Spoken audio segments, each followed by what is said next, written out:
Over 3 days in June, more than 40 bands took to the stage at this year's Farmageddon Festival. We caught up with the man behind the festivities, Excalibur Productions' Tyson Travnik. Tell us why you wanted to do this festival in the first place. Why I wanted to do the festival? Well, I did sound. I was the sound tech at Metal Mountain in 2011. That was a festival out in Hinton, and went over really well. A lot of people had a lot of fun. It was about the fourth year I think running.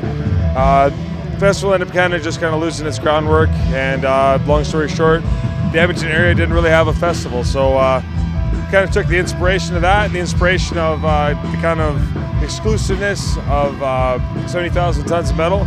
I wanted to make kind of Edmonton's own, or even Central Alberta's own open air festival, but just on land, try to keep everything in an intimate setting. So, well, this year we definitely wanted to look at bringing in the bands that we felt in Alberta, especially that we felt really worked the hardest, like not necessarily had the best draw, 'cause there's a lot of really good bands in Alberta, but bands that showed, they're actively touring, they're actively self-promoting, they're releasing new material, they're working on new material, things like that. So we have some of the bands we just, even though they're starting up, we felt that they could really use that just extra little push and, a little bit more reward from the work that they're doing. And so, we have some of the bands that have been around for quite a while, like in the local guys like Death Toll Rising, things like that. So yeah, so they're playing in their backyard. Of course they're gonna have them, We have some of the younger bands like, Rise City and Shrapnel, and these guys, like they're only 1 or 2 years into what they're doing, but they work their asses off. So come on, you know what I mean? A lot of these bands have, their idols are playing in, bands like Havoc and Wretched, and then even Dark Forest, things like that. And having that exposure and having to play with almost their heroes, that's pretty sweet for them. But I think it's cool, pretty rewarding for them as well as us. So.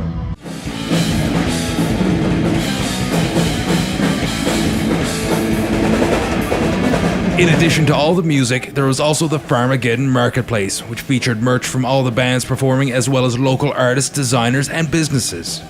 We're here with Ragnar the Trader at Farmageddon 2014. Why don't you tell us a little bit about what you're doing? Well, I'm here to sell my stuff, basically. I kind of sell Viking and Celtic and a little bit of fantasy stuff. Things like drinking horns, pendants, and one of my new products, I got pipes, which are, of course, fully functional. Ragnar doesn't really like selling stuff that isn't real. So how did you get into doing this business, and how did you find yourself marketing to this type of audience? Well, I kind of got into it. I used to do Viking reenactment, so like reenactment combat and historical living, and I started kind of merchanting a little bit there just to cover the cost of the hobby, and eventually it just got bigger and bigger and bigger. Now I don't even do the hobby anymore, I just do the merchanting. As far as metal goes, I've been a metalhead my whole life, and it's just been my experience that most metalheads like this kind of stuff. It just goes together really well. Starting out here, we got some leather working stuff. These are wrist bracers that I've recently started making. They, of course, have a Thor's hammer patch sewn on them. They're made out of leather. I got stuff like patches, which, of course, every metalhead likes to sew onto everything. Which is kind of funny, being a metalhead, you have to learn how to sew. Who would have thought? I've got a huge array of pendants. When I first got into this business, that's what I started selling, was pendants. Lots and lots of different choices there. Of course, I've got lots of different kinds of rings, mostly in brass and stainless steel. And the best-selling product of all time, drinking horns. All of my horns are real. They are real horns. They come from real cows. They have been cleaned out and sterilized, and then I just do the final touches, polishing them up, making them look as badass as they currently look.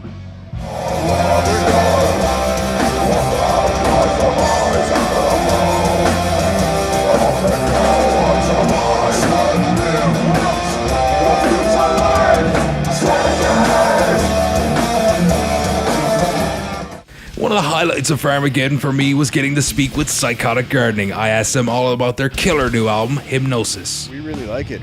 I don't know, it's probably the best thing we've ever done. Production-wise, it certainly is.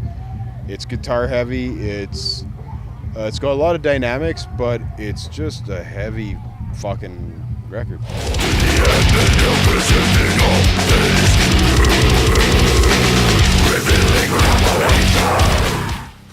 Psychotic Gardening is about a spirit, a character. There's a soul behind things. So it's not about, oh, is it doom, is it black metal, is it like, we don't get concerned with that. We're creative, and it's that spirit that's behind it, that's the essence, that's the core. And wherever we take that, and that gives us the language to speak whatever. It sort of transcends genres. I don't know, we're not fans of being necessarily slammed down to this, we do this thing. We like music, we like to be creative, and that's what we do.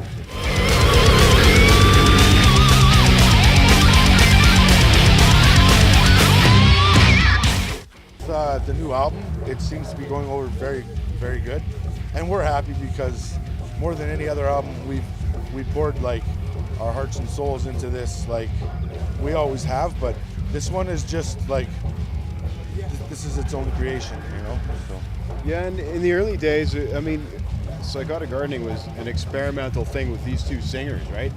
And it was this different thing. It was pretty unusual, and as it's grown, it's developing the whole band aspect and the different sounds that that I might bring or that Matt might brings on the drums or whoever. Like that just sort of brings its own sort of natural, organic sort of shift that is part of this organic feel. That is a cool thing when it's a band, organic thing.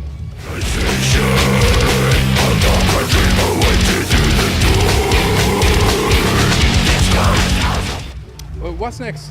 The album's out now. What's next for Psychotic Gardening? Yeah, we're here to play Farmageddon, obviously, and that's like huge for us to have the new record in tow and play the new songs.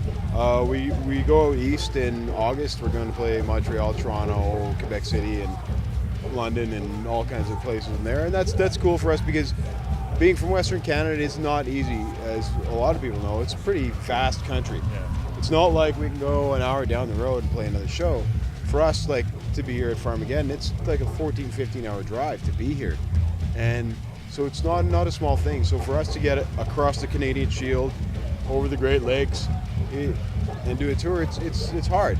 And so we're doing that, and we're backing the new record up, and so right now we're really pleased with how it's received, and we'll kind of see where it goes. Hopefully it brings about some new opportunities, and so far it's been good.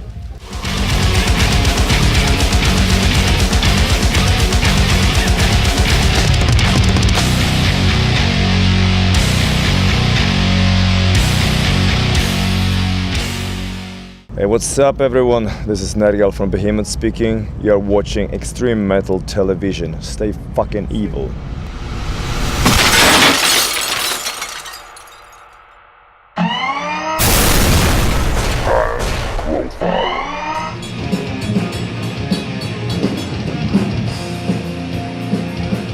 For your demo, when did the recording for that go down, and what's next for it? Well, the demo we recorded in about 2011, I think. We titled it High Speed Death, and it was something we recorded more so for me and Ryan's sake, really, because we'd been friends for so long and we had talked about being in a band for so many years. So that demo was almost kind of like a push for me and him to finally get something done after 6-7 years of bullshitting back and forth. Yeah, Ryan was a big part of the first songs.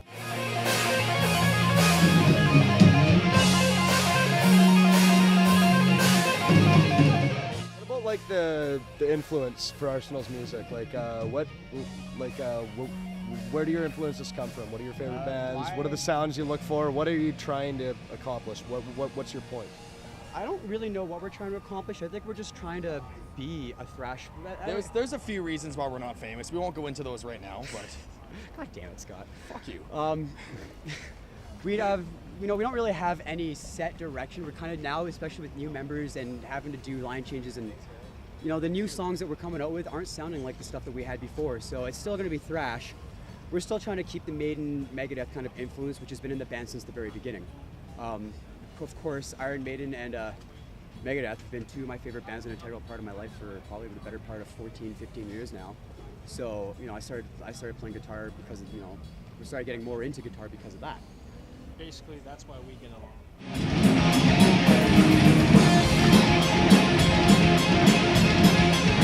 So now that you got your lineup, what's next? We're still working on our album. hopefully should be coming out next year. We're hopefully going to be recording by the end of the year. Of course, me having a kid and everything kind of hinders that a little bit too. So I've got that, I got my own little shit to worry about. You can put that on hold. Yeah, I probably could.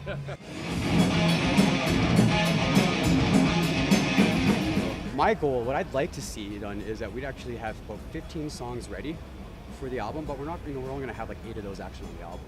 So that's sort of what's to expect. Kind of the old 80s thing, right? Where it was 8, 9, tops 10 songs on an album. So that's sort of the next step here. Just the writing process, and then getting into the studio.